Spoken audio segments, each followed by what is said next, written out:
This is an Irreverent podcast. Check out irreverent.fm for shows from all our friends.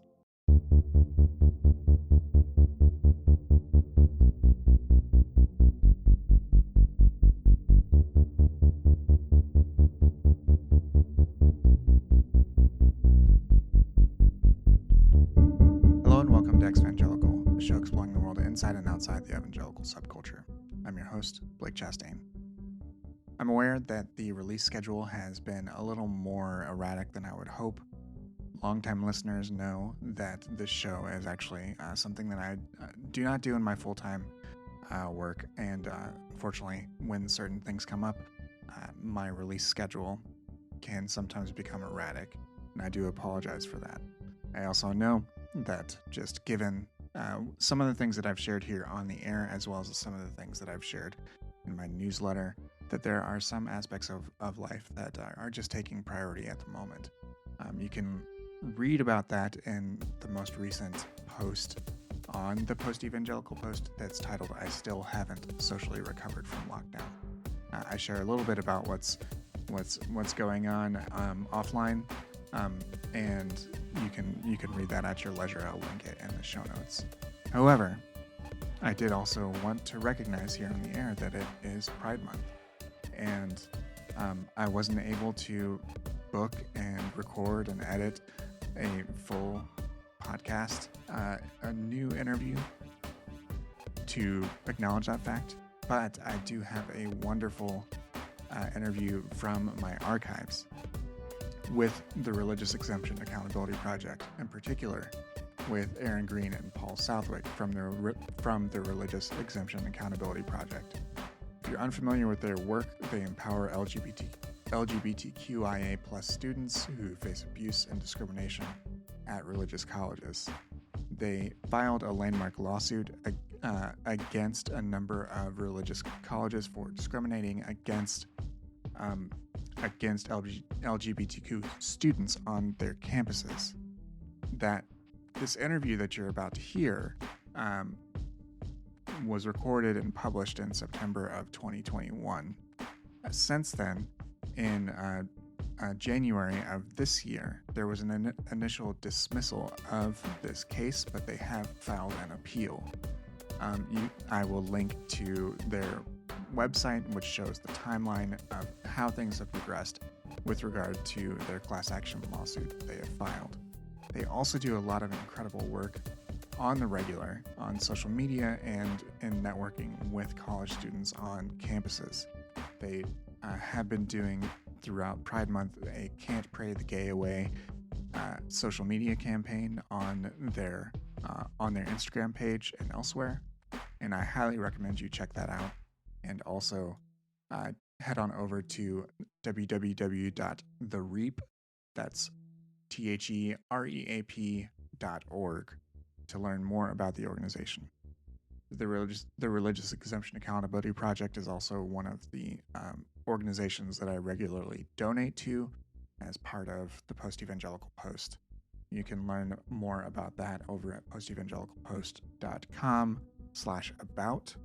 That is the newsletter that helps to fund my work, including this show, as well as other potential future shows, my ongoing writing, that sort of thing. That newsletter, which is hosted on Substack, helps me cover costs, and I greatly appreciate it if you would subscribe to it. There is a free tier, which gets you access to almost everything, and then a paid tier of $5 a month or $50 a year that gets you access to things like ad-free podcast feeds and a little bit more. So again, this interview did take place in September of 2021. That's when it was initially published. Things have changed with regards to the lawsuit, but a lot of what we talk about is still very relevant for queer students on Christian college campuses, and also just with regard to the personal experience that both Aaron and Paul bring to their work. They do extremely laudable work, and I am very happy to have this relationship with them, and I've had an opportunity to talk to them back in 2021, and hope to have them on again soon. So without further ado, let's hear from the Religious Exemption Accountability Project. Happy Pride, everyone.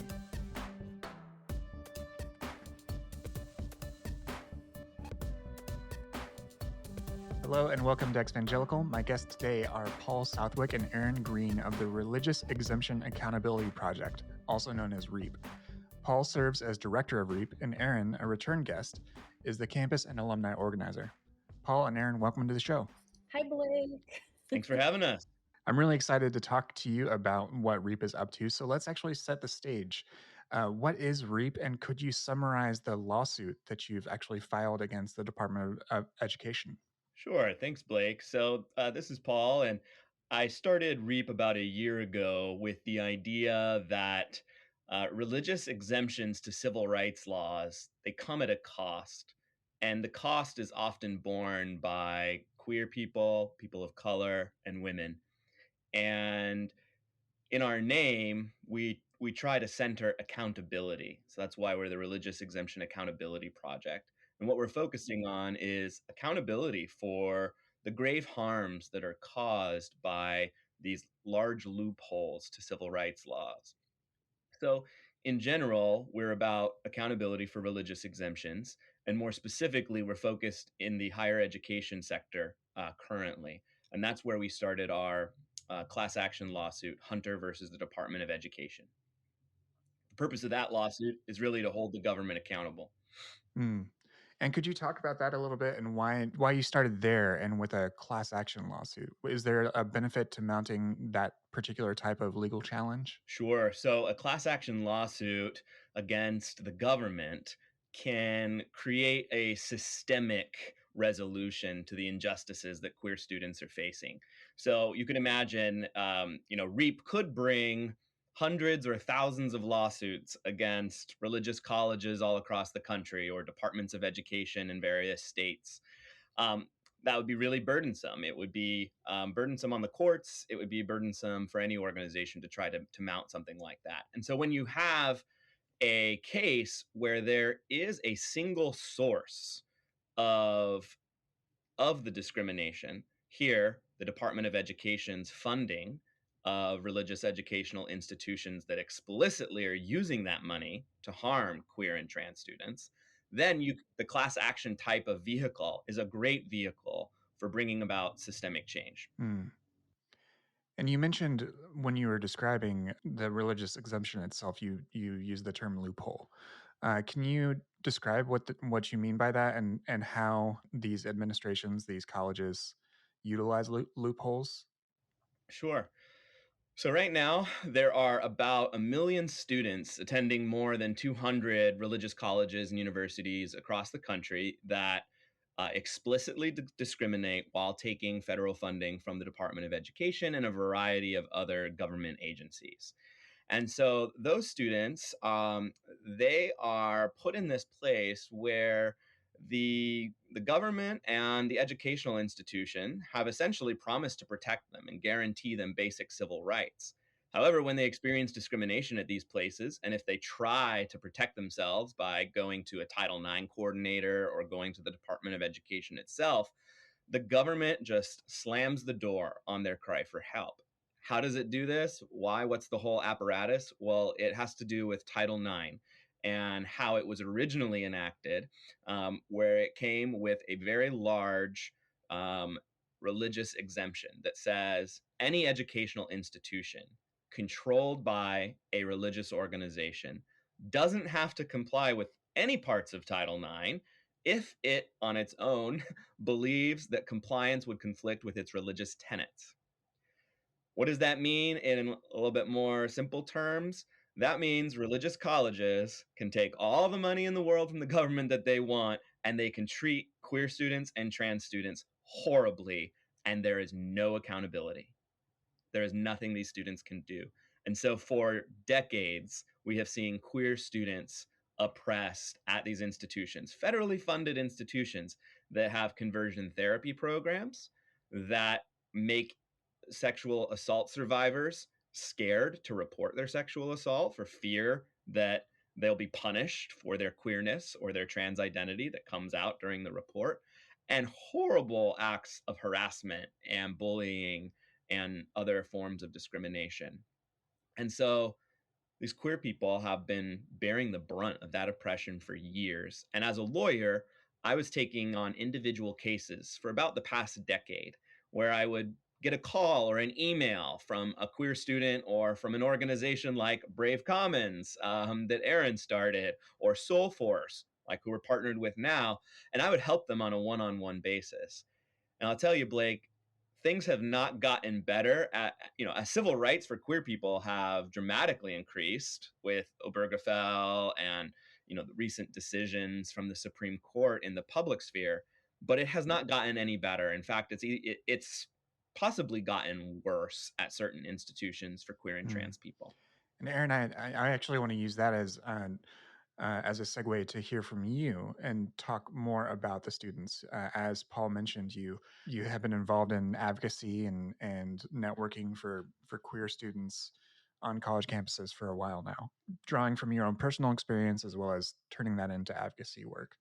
One of the things that we talked about the first time you were on our show was why queer students end up at these colleges, which I think a lot of people that maybe have only experienced liberal spaces don't necessarily understand. And you actually do a very good job. It's a prominent part of REAP's website now of articulating that. Could you elaborate on the sort of realities that queer students face on religious campuses? Yeah, that's a really great question. It starts from day one in these spaces on religious institution campuses, opening speeches by presidents disavowing anti or using anti LGBTQ rhetoric in their speeches. It happens during lectures from professors disseminating their own personal ideologies about what they think, the LGBTQ community means. For example, one of my first classes at Biola University was a hermeneutics class. And the first few sentences that came out of the professor's mouth was that homosexuality was ruining this country. And instead of teaching a hermeneutics course or handing out the syllabi, that was that was how we kicked it off in that class, which is terrible. So you're surrounded by this anti-LGBTQ ideology and culture that the school creates.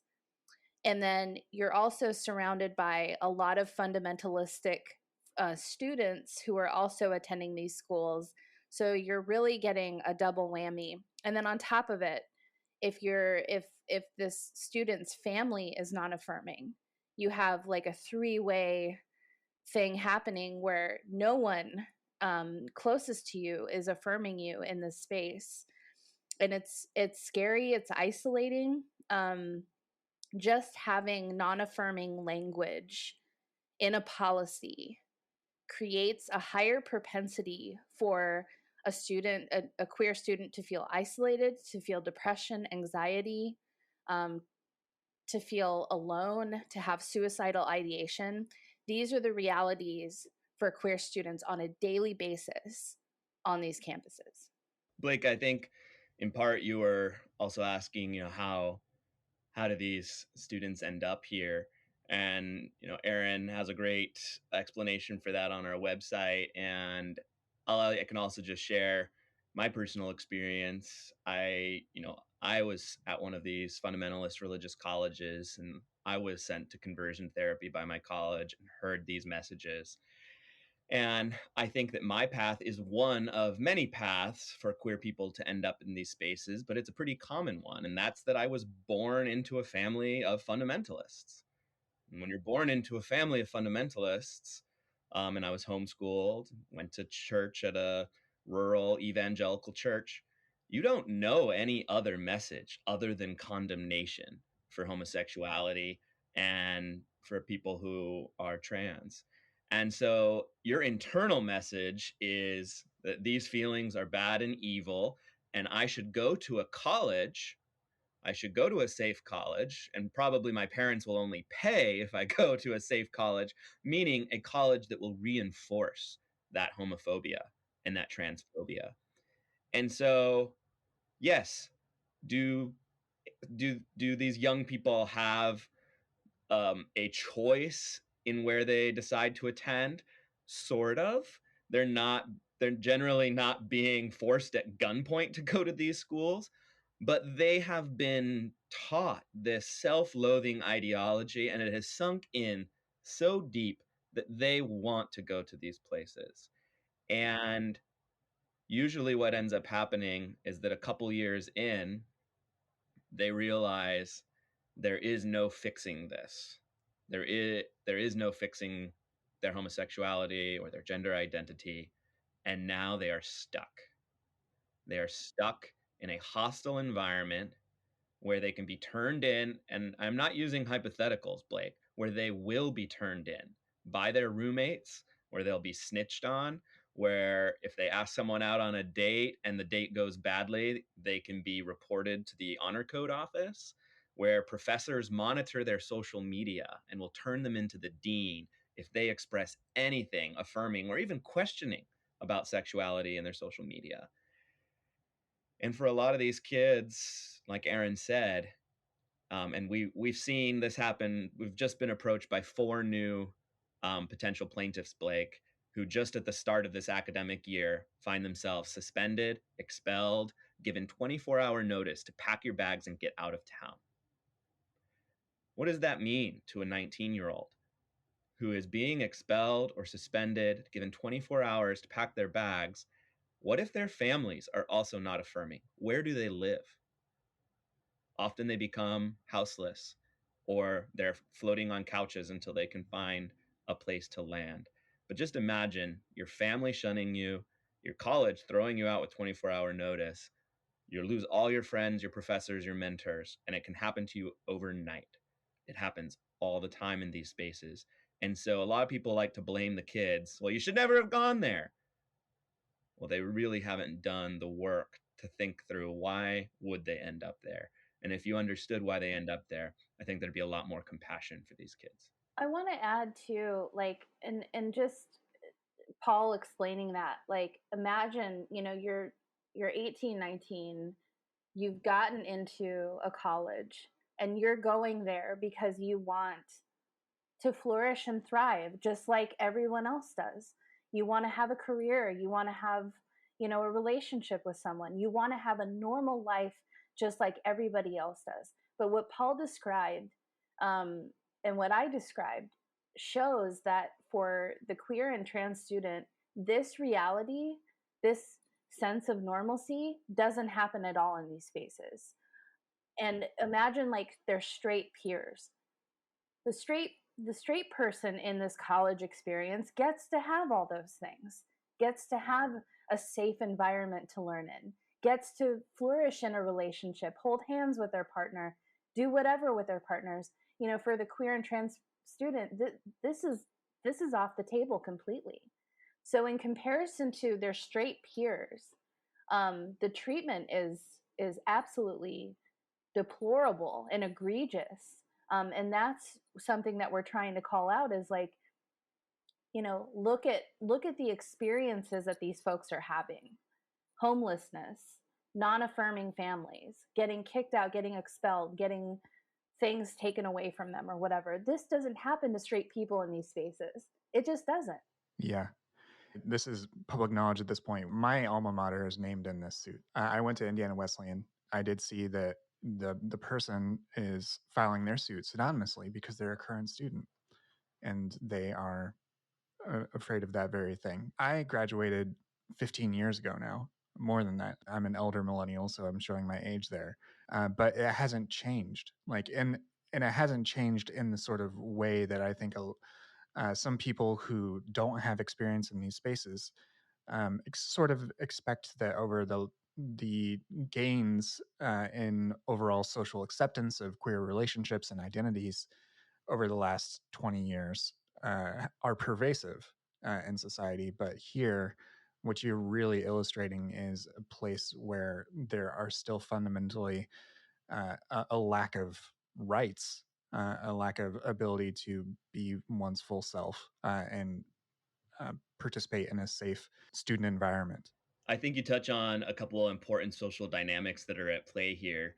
And I'm of your generation, Blake. I'm also an elder millennial, and I went to one of these schools. And I'll say that, back in the early 2000s, there was no social media at all, or it was just very, very new. But now it's ubiquitous. And now you see gay people, trans people online talking about their identity, talking about how happy they are, talking about the affirmation they receive. There are so many Netflix shows with queer characters now. And so for, if I was back on campus and transported myself into this environment now, I'd be even more upset, or I'd feel even more tension, because it's like, whoa, there is this possibility of happiness and I don't have access to it. And in fact, if I try to access any of that, I could immediately be removed from my entire world. And this podcast is Exvangelical, right? It talks a lot about deconstruction. Imagine imagine being a queer person attending a hermeneutics class, or I remember taking my Bible courses. All of these colleges have mandatory theology and Bible courses. And they're taught from an academic perspective, or they're supposed to be taught from a critical perspective, and it makes you question your theological beliefs or your hermeneutics or all of this stuff. And so queer people are doing that too in these spaces. But as they're doing it under threat. They're doing it under with the knowledge that if they at all transgress the university's theological or political positions on LGBT issues, that they could be thrown out. And straight people aren't thrown out for deconstructing in these schools. Queer people are. Or they can be disciplined in other ways, in more subtler ways than being thrown out. Their grades could suffer. They can have specific titles or things taken away or removed from them if they are a part of certain groups, or things like that. Those situations have happened. And it's also like, it's an interesting position to be in as a queer person, when you're talking about your body, your experience, your life, but all these other straight people get to just casually talk about it like it's just some other, I don't know, it's so strange. Like I had a professor compare homosexuality to bestiality in a class at Biola. And that might be a fun conversation for straight people to have. But for me, the queer person sitting in the room, the assumption that these professors and a lot of these folks have is that everybody sitting in the room is straight. And that is not true. They don't realize how damaging, how hurtful an assumption so big as to claim that homosexuality is like bestiality. This is something that happens every day in these classrooms. And the queer kid has to sit there and you know what I mean, be silent or say something at great risk. It's wild that this doesn't, again, just amplifying and exaggerating that this does not happen to straight people in these spaces. But when it comes to the ways in which administrations administer either discipline or what have you, however they try to classify their institutionalized homophobia, what are some examples of that you're going to be presenting through your suit as the ways in which these people, your students, the plaintiffs in your case, were harmed or discriminated against because of their queer identity or behavior? I don't even know if that's I don't even know if that's the proper terminology, so please feel free to correct me there. Like I was going to say, we have plenty of examples. So unfortunately Yeah. and sadly, we do. For our Yes. case, I think it should be persuasive to the courts and to the public that, look, we're not talking about, like, we didn't have to scour the universe trying to find that one person harmed. No, it is systemic and it is on a massive scale. So I can give you some other examples of ways that discipline or discrimination or harassment occurs. So there are for student athletes, for example. Student athletes who cross boundaries can be removed from their athletic programs. They can be removed from their leadership positions on teams. Um, we will also see Are there scholarships threatened? scholarships taken away, threatened, or just completely taken away. We'll also see that, oh, what was I going to say? At some of these schools, this might be a very strange concept to people who are not familiar with fundamentalist colleges, but at a lot of the most fundamentalist colleges, they have deans for women and deans for men. And so when you get in trouble, if you are assigned the male sex, you will be handed over to the dean of men. Same for women.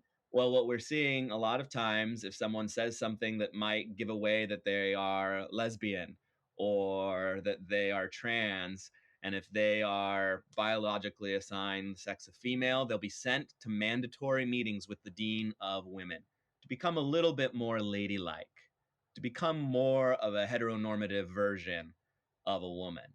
And so it's not the same thing as conversion therapy being done by a therapist, but it's essentially someone in leadership telling you, you have to be more like a cisgender, heteronormative woman or else. And let's have a Bible study about it once a week, mandatory. Very, very similar toxic environment to conversion therapy. And a lot of the kids, they try to do that, and then they just get so depressed, anxious, and terrified. If they don't complete it, then they get kicked out.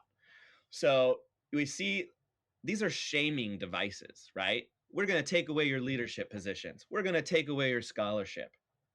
The whole point is shame. Shame for the individual who is being punished. But then what else does that do? That sends a message to all the other young people that if you dare to come out or you dare to say something positive about LGBT issues, you're next. That's going to be you next.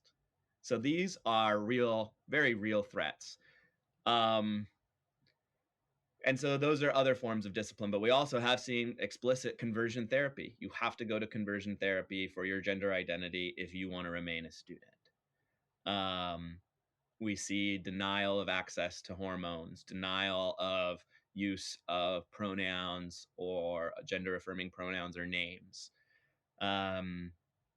We see sexual assault complaints and sexual harassment complaints, many of which are never actually brought forward due to the fear that I mentioned. But when they are brought forward, they're treated as nothing. They are discarded by the university, and they are not given the attention that Title IX requires that they should be given. And so there's a whole host of ways in which this oppression and discipline manifests itself. I appreciate that detail and just addressing that directly. I know that, as I mentioned, I know that you've already addressed a lot of that through your other responses, but that's really valuable information for this audience and for anyone else who's curious about the work that you're doing. TIAA is on a mission. Why? Because 54% of Black Americans don't have enough savings to retire. So in collaboration with big-name artists like Wyclef Jean, TIAA released Paper Right, new music inspiring a new financial future. With 100% of streaming sales going to a nonprofit that teaches students how to invest. Stream Paper Right now and help close the gap. I want to actually return more broadly to this idea about religious exemption, and this is the legal shield that these organizations use. There's actually a pretty sordid, unflattering history there for Christian colleges, namely regarding segregation. The modern religious right was mobilized not because of abortion, but because of the federal government threatening to pull funding for segregationist academies like Bob Jones, who is also named in this suit. I mentioned that not to make some sort of direct and equal parallel between those civil rights issues and the ones that you're bringing, but rather to show that there's a history there with these institutions, right? So, with that in mind, how does that type of legacy impact or affect your own efforts in this suit and whatever else REAP may be trying to do in the future, and drawing attention to how these Christian institutions, largely Christian, but religious colleges overall, um, are are denying access of rights to their students? I'm glad you raised that, Blake. And at REAP, we really see our work as intersectional, and it's just very blatantly, um, it has to be intersectional. These institutions, the same institutions that claim a sincerely held religious belief, entitling them to hurt queer people, they claim the very same thing, a sincerely held religious belief in the separation of the races and in God's prohibition of interracial marriage and interracial dating. And they held those beliefs until it became so politically unpopular, which is another way of saying they were going to lose more money by adhering to those beliefs than they were going to lose by getting rid of those beliefs. It wasn't until that point in time that they eventually turned.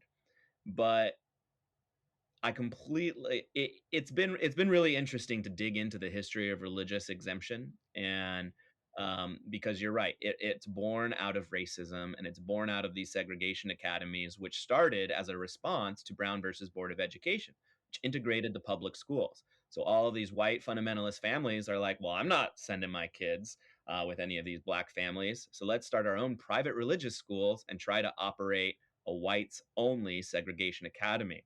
And they did, and they lasted for a very long time until social pressure and then court cases. And so Bob Jones University versus the United States is one of the most important Supreme Court decisions relating to the issues that we are working on.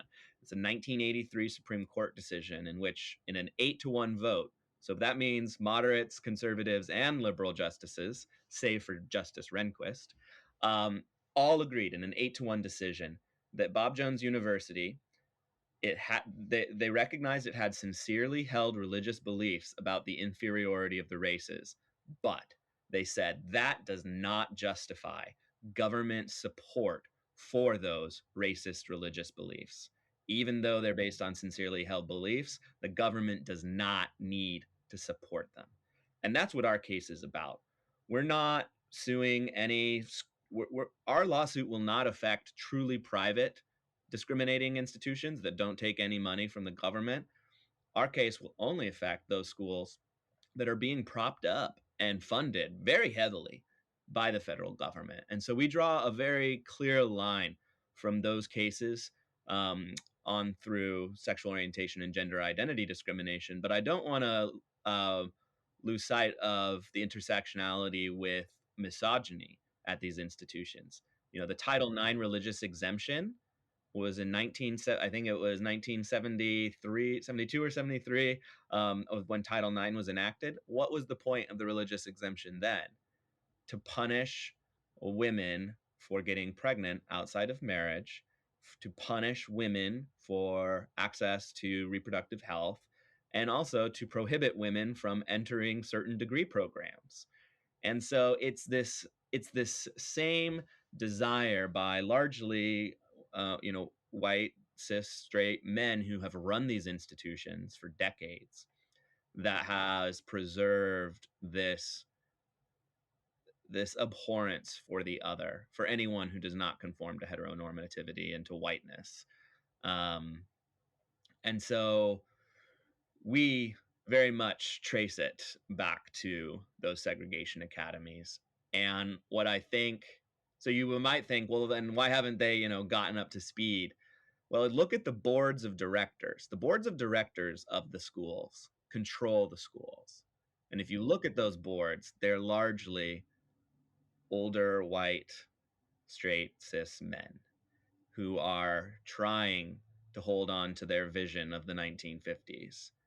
And so far, the Supreme Court, Congress, the LGBT rights movement itself have let them. And we are here to disrupt that. REAP is here to disrupt that. You don't get to keep doing that anymore. This is one of the things that some other pockets of liberalism don't understand or appreciate, is the way in which these organizations are very dedicated to staying the way they are and are well funded. And there are even some hopeful, more liberal minded evangelicals who would like to see some progress within their own communities, but there are these very powerful, very wealthy donors that would very much like it to stay the way it is. And that's why, even though as the populace becomes more openly queer, we still see this sort of behavior from these institutions. The dynamics are fascinating, and I think it is very important to recognize that it is not outsiders who are coming in trying to tell these Christian schools what to do. It is insiders. I am an insider. This was my community. Aaron is an insider. And if the decisions were being made by the current student body, even by the current faculty at these schools, we know that they would be fully affirming. Seattle Pacific's faculty voted 75% to 25%. Seattle Pacific University, which is one of these schools that has anti-LGBT policies, its faculty voted publicly 75% that they have no confidence in the board of directors for upholding the anti-LGBT policies of the school. 75% of the faculty. Baylor's faculty recently voted against the administration to allow an LGBT student club at Baylor University, Gamma Alpha Upsilon. These faculty, they're the ones working with the students. They're the ones that the students confide in when they're feeling suicidal. They're the ones that the students go to for help. And they get it. They get that these students deserve safety, protection, and full inclusion. And so I wish that the faculty and the student body, which are really who these institutions are about, I wish that they would have more power in this discussion, because our case wouldn't be necessary if they had the power. But unfortunately, the power resides in wealthy donors and some big, the boards. And unfortunately, this structural, systemic religious exemption, they completely get away with it. They are immune. They are immune, and they have access to almost like full access to billions of dollars from the federal government. So why would they change? Aaron, would it be appropriate in this context to talk about your own experience in trying to lobby? As Paul mentioned, you were an insider, you were an attendee at one of these schools. Would it be appropriate for you to talk about your own experience in trying to move these things? Oh, sure. Yeah, I think it is appropriate. I think it gives people an idea of just how difficult and the roadblocks that administration puts up, just for something little, with like changing a word in a policy or changing the idea of a policy for all students. But I did want to mention something I thought was interesting. We're talking about faculty, and I think I can say this now because it's way after the fact. I did promise this person, so I won't say the university that it happened to, but this professor reached out to me and said, I'm talking to you, or I'm reaching out to you as a friend, not your professor. But I want to let you know that I am receiving so much pressure from the university, because this professor was pro Black Lives Matter, pro LGBTQ student. This person was someone that queer and trans students went to on the regular, because they were so open and loving and accepting. This professor had to go on sabbatical because the poor treatment and the harassment and the pressure that they were receiving from other members of faculty and administration. And this professor reached out to me saying, I now have some semblance of what you go through on a daily basis. I understand now. So Paul is right that the faculty don't have nearly the same kinds of rights or the same kinds of pull or persuasion in the system that we wish they could have. And it's unfortunate. But when I had discussions with I always start with the president. That's what I do. I want to talk to the president and I want to tell them what we want and what we need. And they usually, because it's me, because I'm a pushy person and the squeaky wheel gets the grease. I mean, that's my tactic, you know? So at Azusa Pacific University, for example, they had a policy which banned romanticized same-sex relationships. And like the specificity of that, even in and of itself. Right.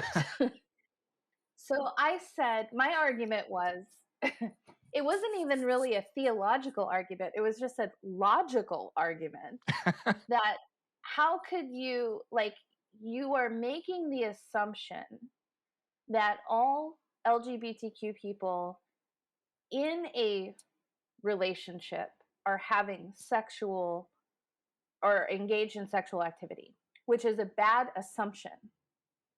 You can remove this policy and make the assumption, just like you make for your straight students, that they're not going to have sex before they're married, and we all know that they are, but you're not applying or monitoring that, you know, in the same fashion as you are for queer and trans students. So I was basically arguing that you don't equally apply this policy to straight people as you do to the queer community. And I said, you gotta get rid of this. This is trash. I can't tell you the amount. I mean, I had so many discussions and panels with faculty and donors, and we must have done 1 or 2 of these a month. Oh, let's have another discussion about it. Oh, let's talk about it. You know, that's all they want to do is just keep talking about it without actually taking any action to protect the student. So finally, under the radar at Azusa Pacific University, we get a member of administration to agree to remove the policy from the student handbook because they sided with us in our argument. So they removed it. And what did we do? We celebrated it all over social media. And Azusa Pacific didn't like that at all. So they reinstated the policy because we pissed off a bunch of donors. So it turned into this big controversial thing, and finally the student government was able to get them to remove the policy again. But this process just to remove a sentence from a handbook took about 2 years to achieve. So it's, and then for the other thing that I think that people don't realize is that if you're going to be a queer activist on a Christian campus, like I was, not only are you trying to get through your academic career with, hopefully with good grades, but you're fighting all these battles just to be an equal standing person at this campus. And it again, the straights don't have to do this, you know. I'm just trying to go to college. I'm trying to get my degree and bounce, you know, but I've got to, like, you know, have discussions with administration and the chaplain and the president and whatever, you know, just to remove one sentence of a policy that's a ridiculous policy. So it takes a lot out of the students. That and they don't get to have, like I said, that normal college experience that their straight peers get to have, because they're fighting for their rights in these spaces. They're fighting for equality in these spaces and just to be recognized with dignity, respect, and value. Just the basics, you know, and the schools can't even do that much. So it is a lot of work, what we're doing. What the students are doing is a lot of work. So yeah, and that coupled with trying to get your degree, oof.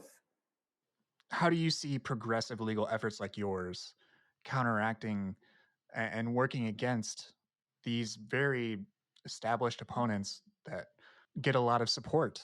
I'm very curious about that, just because. You want to know our secret weapon, Blake? You want to know our secret weapon to defeat Goliath? Well, we're very much in a David Goliath situation, and we've known it from the beginning. But I always like to remember, you know, who won that battle. was David.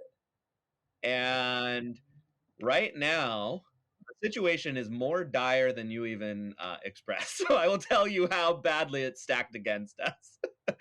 um, right now, we are fighting the full weight of the federal government's Department of Justice. And I'm glad that we are fighting the Department of Justice under Biden and Merrick Garland. But let me tell you this, it is not an easy fight. And they are fighting us back, which is just a shame. But I want to set that stage that we are actually fighting against a progressive, democratically controlled government in our lawsuit. They have thrown not only their very brilliant lawyers to undermine our case, but actually the lawyer that Trump used to file all these statements of interest that the religious right wanted in all these religious liberty cases, they assigned him to our case. So we're fighting the full weight of the Department of Justice. We also have the Alliance Defending Freedom, an extremely well-funded religious legal nonprofit. They have moved to intervene in our case. We're fighting the Council for Christian Colleges and Universities, which is the lobbying arm of these discriminating institutions. They've hired a Supreme Court litigation powerhouse law firm to intervene in our case and get rid of our case. And then just yesterday, Blake, the attorneys general of 12 Republican-controlled states just filed an amicus brief in our case, siding with the Department of Justice, Alliance Defending Freedom, and the CCCU. So the cavalry have come in, and they've got their tanks, they've got endless money, and here we are, little old Reap, with barely anyone on staff, fighting this fight. And we've got a horrible Supreme Court, if it gets there. So some people might say, what the hell are you doing? I want to say, in response, we have thought long and hard about this, and we're not being reckless in how we've gone about this. We are being very strategic, and I think we've been proved right that filing our case now is the right time to file the case. And why do I say that? Hundreds of suffering young people have come out of the woodworks and are now empowered to tell their story. The machinery of the government that's supposed to be protecting them, we have forced it to at least start working.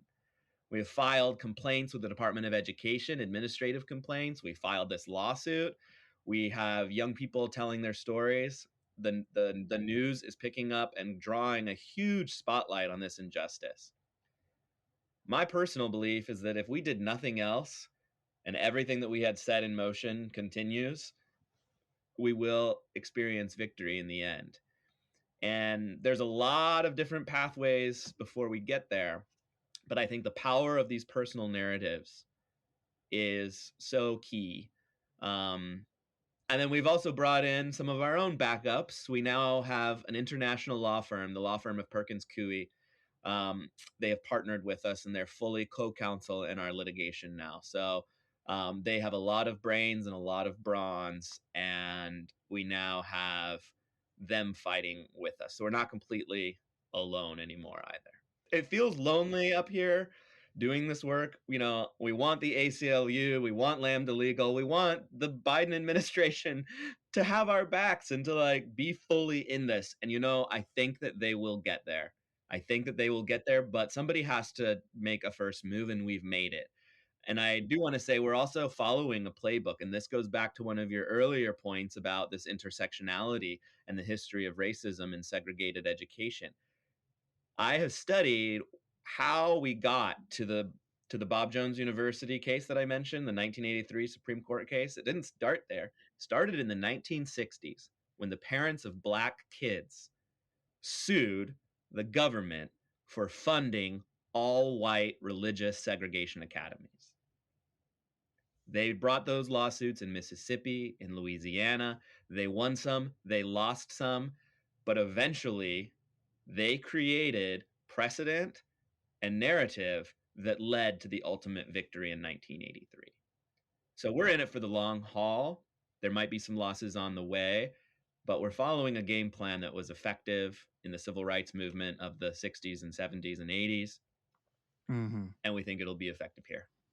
Right. I think you're right on in that regard, and that not every individual case is that gets the outcome that you want, but it does move things forward. And that is just a really valuable thing. Even as you said, it can encourage people to come forward as it's already done. And the more that people feel emboldened to do that, the stronger your case becomes in and out of court. It's something I always sort of come back to, especially in these types of conversations that deal with larger social things, not only just someone's personal story, but whenever you're collecting so many stories and so many people's interests, like this class action lawsuit is how the religious right is so successful at driving debate. It's really successful at defining the language that people use on both sides, in air quotes again, to talk about issues. I am curious, like, given that what you just said, Paul, about how the existence of this case is allowing people to be braver, even in their own lives, or to be more to disclose about their own experience in other spaces, not even just within the confines of the legal system. How else can we continue to offer that counter narrative, or propose a new type of narrative that isn't dictated by Christian nationalists or homophobes? Well, that is a really good question and good insight. I don't know if you know this, Blake, but I was a child of Alliance Defending Freedom. I actually worked there in the inner core as a legal fellow, and I worked at the Family Research Council as well. So I'm very familiar with the mindset and the language and the messaging that is used to basically instill fear in people, to get them to go along with the agenda that they have. What is the best counter message for that? It might just sound very simple, but I think that it is letting the abused share their stories, giving them a platform to do that. And that's one of the purposes of REAP is people email us all the time saying, I thought I was the only one this was happening to. Here's my story. Oh my God, I'm so glad that we found you. And what we want to do is, even if people don't want to become plaintiffs in a major class action lawsuit, and not everyone does, and I don't blame them for not wanting to, they just by sharing their story, if they can do it publicly, if it's safe, that is huge because that defeats the counter narrative. Is seeing this young person who is genuine, and it all makes sense why they're there, what they're going through. It really defeats the narrative. So what we try to keep pushing in our lawsuit and outside of our lawsuit are the experiences of these young people, because that is what is really going to win the over hearts and minds. We're also working on developing film content that will be highlighting some of this. And then we have other types of complaints that people can file. So we have now started a Title IX complaint program.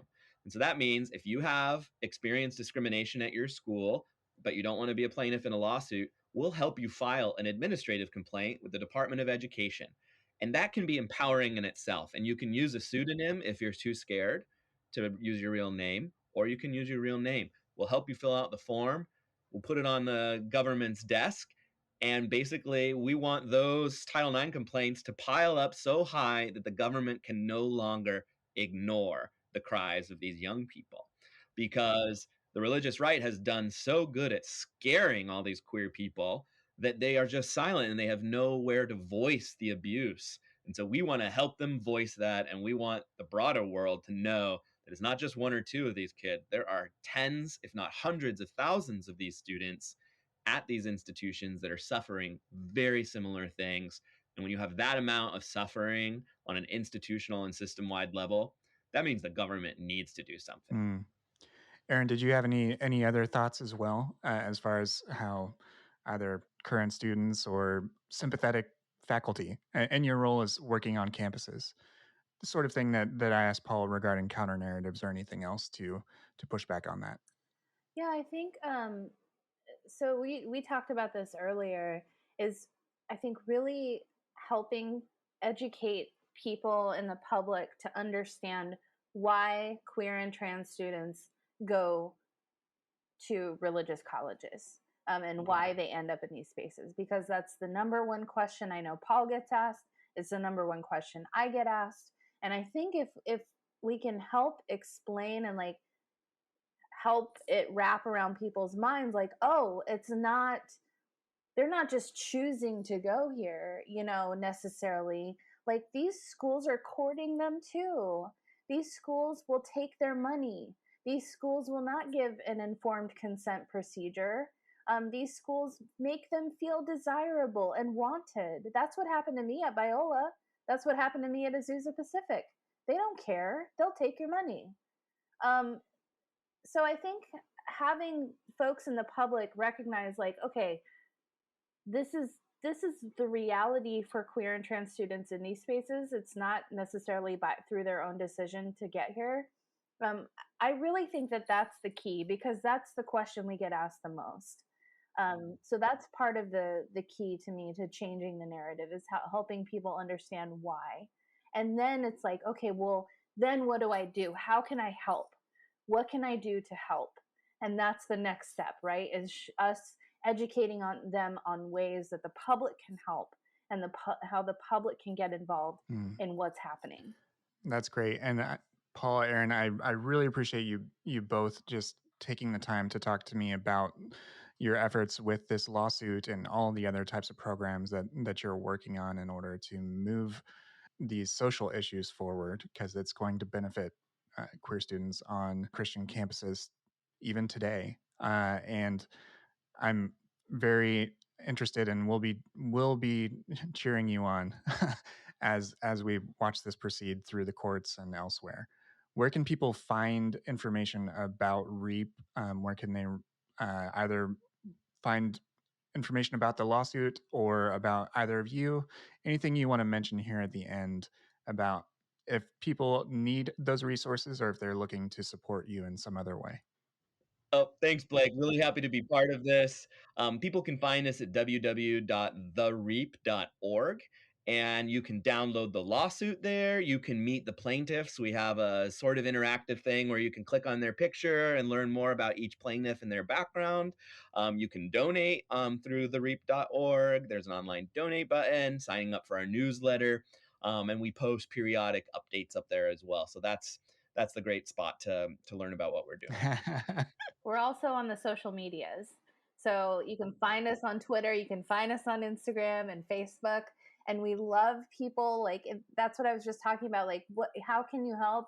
You can donate, help us recirculate our stories, help us share these stories, help it get pushed out into the public even further, so that we can get as many people on board with this project as possible.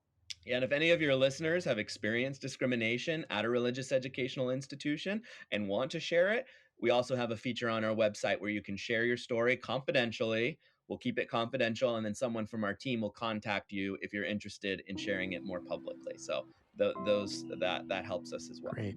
Thank you so much, both of you, for joining me and sharing about your own stories, as well as the important work that you're doing. Thank you so much, Blake. Thanks, Blake.